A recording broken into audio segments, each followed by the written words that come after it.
Hello my dear students, अगर हम किसी एग्जाम की प्रिपरेशन कर रहे हैं, स्पेशली बोर्ड एग्जाम की प्रिपरेशन कर रहे हैं, तो सैम्पल पेपर बहुत इंपॉर्टेंट रोल प्ले करता है हमारी स्टडी में। यहाँ पर जब हम सैम्पल पेपर सॉल्व करते हैं तो हमें पेपर पैटर्न के बारे में पता चलता है, हमें उस लॉजिक के बारे में पता चलता है जिससे रिलेटेड क्वेश्चन एग्जाम में आ सकते हैं। तो यहाँ पर हम स्टार्ट कर रहे हैं क्लास 10th का, जो सीबीएसई ने 2025-26 के लिए सैम्पल पेपर हमको दिया है, क्योंकि 2 दिन बाद ही हमारा एग्जाम है और ये सैम्पल पेपर एक बार हम गो थ्रू हो लेते हैं तो हमें बहुत ज़्यादा हेल्प मिलेगी फाइनल एग्जाम के क्वेश्चन पेपर को समझने में, क्योंकि इसी पैटर्न पर हमारा क्वेश्चन पेपर आएगा और हो सकता है कि इसी कॉन्सेप्ट पर क्वेश्चन भी हमारी एग्जाम में रिपीट हो। ठीक है, क्योंकि अगर हम यहाँ पर 10th का या 12th का बोर्ड का पेपर जो हो चुके हैं उनको देखें तो सैम्पल पेपर से रिलेटेड बहुत सारे कॉन्सेप्ट एग्जाम में आए हैं। जो सैम्पल पेपर में उन्होंने कॉन्सेप्ट दिए हैं, जो क्वेश्चन दिए हैं जिस टाइप के, उसी टाइप के क्वेश्चन एग्जाम में रिपीट होने के चांसेस हैं।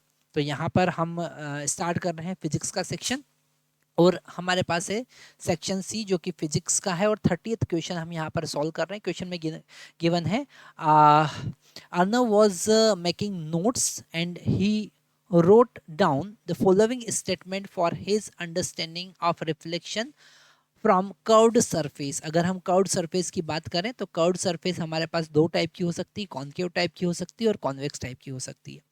अगर हम कॉन्केव मिरर की बात करें तो वहाँ पर क्या पॉसिबिलिटी है, कॉन्वेक्स मिरर की बात करें तो क्या पॉसिबिलिटी, फर्स्ट स्टेटमेंट उसने क्या लिखा, और दोनों में रिफ्लेक्शन होता है। Concave mirror can produce both real and virtual image depending upon the position of object. बिल्कुल सही है, ये स्टेटमेंट ट्रू है ना। कॉन्केव मिरर जो होता है वो रियल और वर्चुअल दोनों टाइप की इमेज बनाता है। अगर हम इनफाइनाइट से एफ के बीच में ऑब्जेक्ट को कहीं पर भी रखते हैं तो रियल इमेज बनता है।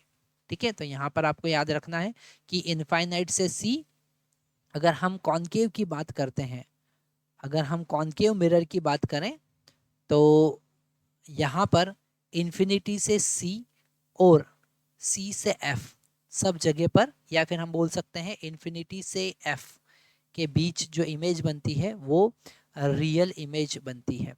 और अगर हम एफ से पी के बीच की बात करें तो वर्चुअल इमेज बनती है। जब ऑब्जेक्ट को हमने एफ से पी के बीच में कहीं पर भी रखा तो वर्चुअल इमेज बनेगा। तो ये दोनों टाइप की इमेज बनाता है। फर्स्ट स्टेटमेंट बिल्कुल करेक्ट है। सेकेंड वाले स्टेटमेंट को हम देखते हैं, concave convex mirror always produce real inverted image regardless the object position. बिल्कुल गलत स्टेटमेंट है।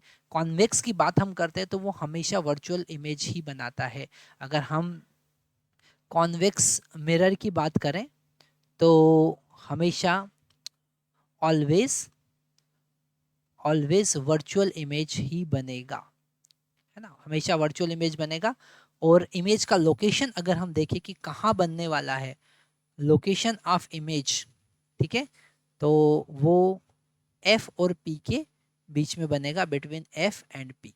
ठीक है, अगर ऑब्जेक्ट इन्फिनिटी पे रखा है तो एफ पर बनेगा, और अगर एफ और कहीं पर भी रखा हुआ फाइनाइट डिस्टेंस पर तो एफ और पी के बीच में हमेशा इमेज बनेगा। मतलब सेकंड वाला जो स्टेटमेंट है वो गलत स्टेटमेंट है। थर्ड वाला स्टेटमेंट हम यहाँ पर देखते हैं। थर्ड वाले स्टेटमेंट में कहा है, in both convex and concave mirror the image location can be determined using the formula 1/f is equal to 1/v plus 1/u, where f is the focal length and v is the image distance and u is object distance। बिल्कुल सही है, दोनों के लिए हम same formula use करते हैं, 1/f is equal to 1/v plus 1/u। तो यहाँ पर हम कहेंगे फर्स्ट और सेकंड ए ऑप्शन गलत है, यहाँ पर सेकंड ऑप्शन रॉन्ग है, तो ए ऑप्शन हम चूज नहीं करेंगे। फर्स्ट सेकंड थर्ड बिल्कुल गलत है यहाँ पर, क्योंकि सेकंड वाला रॉन्ग ऑप्शन है। सेकंड एंड थर्ड तो ये भी नहीं है, और D is the correct answer होगा हमारा फर्स्ट एंड थर्ड। तो हम यहाँ पर फर्स्ट एंड थर्ड पर क्लिक करेंगे।